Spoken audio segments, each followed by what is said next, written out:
Este es su hogar. Todas las mascotas parecen inofensivas. Ellos se mueven por instinto.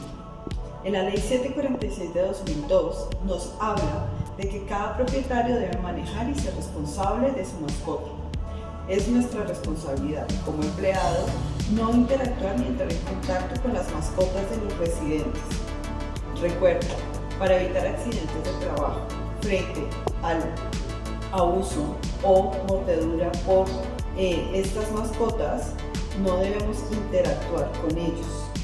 Si se requiere, debemos dar aviso a la administración para que los propietarios hagan uso de bozales y de las medidas necesarias para el desplazamiento con sus mascotas.